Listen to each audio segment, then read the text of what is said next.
Hello everyone, welcome back to my channel, welcome back to another video. Now, my September month wasn't anything to write home about. I only managed to complete one book and a second one which I DNF'd. So all that being said, I decided to merge my videos into one. So without further ado, I present to you my September wrap up and October TBR.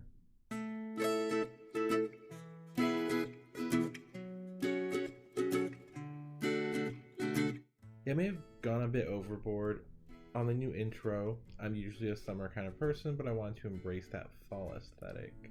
I've been pretty absent from the book community this month. I had a lot going on at work that stressed me out and essentially bullied me into a coma that made me do nothing but lay there watching TV when I wasn't working. I played a few games here and there. I don't know what it is about TV, but sometimes I just feel wasteful if all I do is watch TV. I know it shouldn't matter. Hobbies are hobbies. Do what relaxes you, but it's just a personal pet peeve I have for spending my own time. I revisited some good games though. There was some amazing story or lore based games like Dragon Age Inquisition, and there's actually a set of books I eventually want to read, and Dishonored too. Then there was some flexing my creativity and story driven side and played a bit of The Sims. You may have noticed my random ASMR rain video I posted a couple weeks ago. But let's get back to the book community.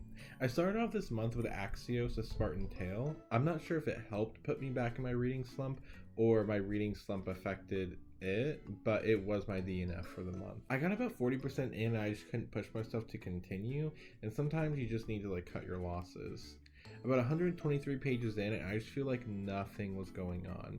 Sure, there's blood, gore, and death, and there is some hot and heavy sex and makeout scenes, but I was just so bored with it. I think it's just because nothing about Sparta was described. I feel like it was just blank spaces or a small creek in the woods, that's it. It's just been them training for over 100 pages or something like that. And just to back up real quick, a little synopsis is this book is about our main character Axios. It kind of follows his journey as he's trained to be a Spartan warrior with his love interest, who they end up kind of developing feelings for, and you kind of just see that blossom over. I'm assuming most of the book, but I didn't make it all the way through. Now it's I get them, I get the two characters, I get their pain and their struggle and the relationship. I feel like we should have just moved on by now, just by the 123 page mark. It's been 6-ish years in the story for over about 130 pages, and the only development we've really seen is that slaves are mistreated, Alexios is empathetic, Axios and the love interest are sexually involved, and they've been toughened up over years of training. Maybe I'll see this book again in a couple months, but I don't know. Now, all that aside, even though it wasn't a great reading month for me, I did actually want to throw in some positivity.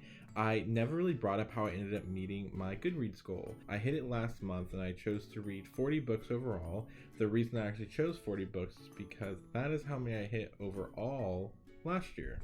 So the fact that I hit my last year's goal midway this year is just a big accomplishment. And I kind of wanted to bring that up just because I feel especially in the book community, you kind of just focus on trying to read more and read a lot, and I feel like you don't really step back and look at what you've already accomplished. So I did kind of want to take my time to just revel in the fact that I already have 40 books read this year, and honestly for me and what I used to read just over the past 5 years, that's incredible.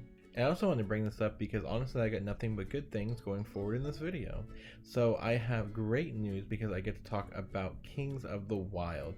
This is the only book I finished and it was exactly what I was hoping for. And in a word, it was just badass. So let me give you a little synopsis about Kings of the Wild. So this is an epic of a band of mercenaries, the most epic of all mercenaries, and in their glory, battling demons, rescuing princesses, and slaying demons.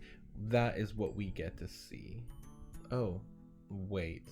No, this is many years after that? Yeah, that's right. This story is about a bunch of crusted, busted old mercenaries. They've gone their own ways. Maybe they've started a family, maybe they lost that family, but one of their members, Gabriel, comes back into the picture asking Clay Cooper, that's our quote-unquote main character, to help get the band back together and save his daughter.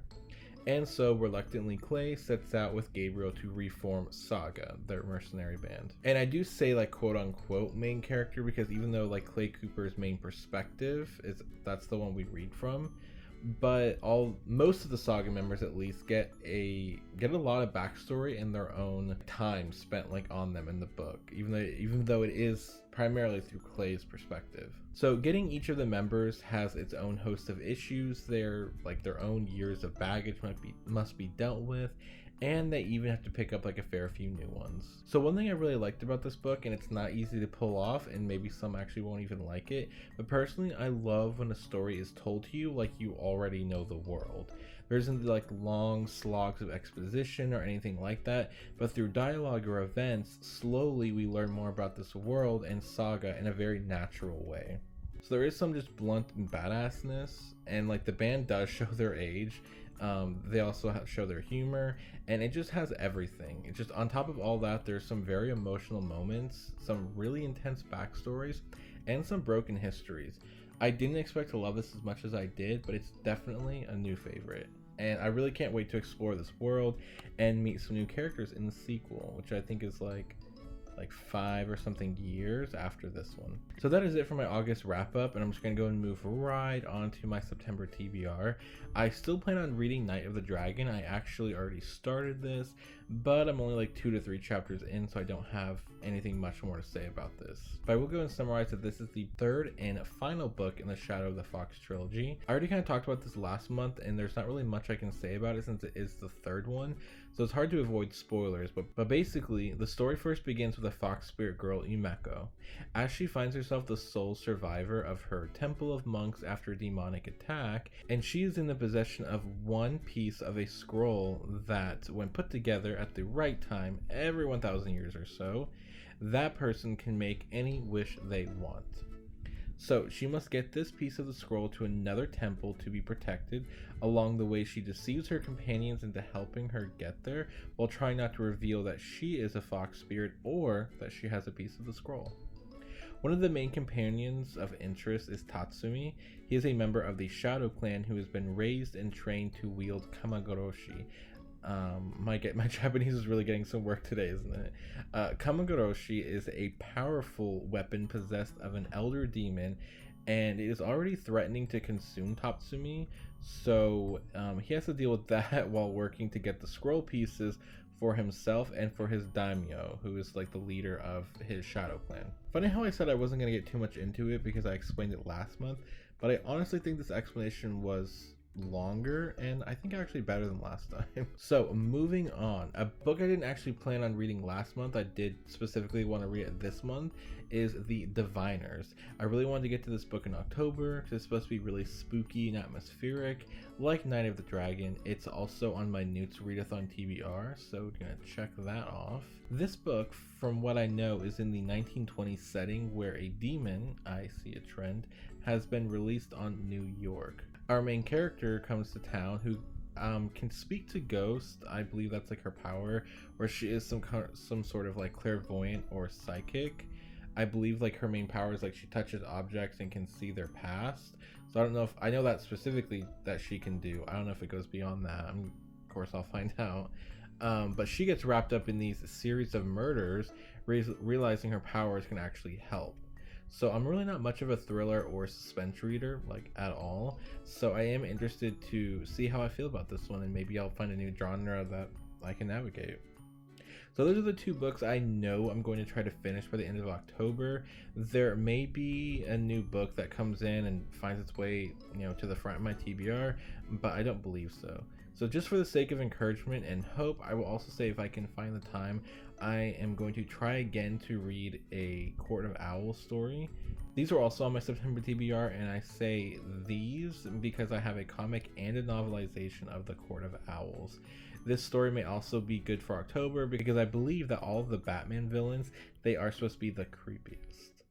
The Court of Owls is essentially like an Illuminati group in like the Batman universe, and I decided to pick these up because sometime next year there's a game releasing, Gotham Knights, that looks like it has the Court of Owls as like a main antagonist. So that is it for my monthly wrap up and TBR. Let me know if you read any of these books and what you think. If you have your own September/October videos, let me know so I can go check those out.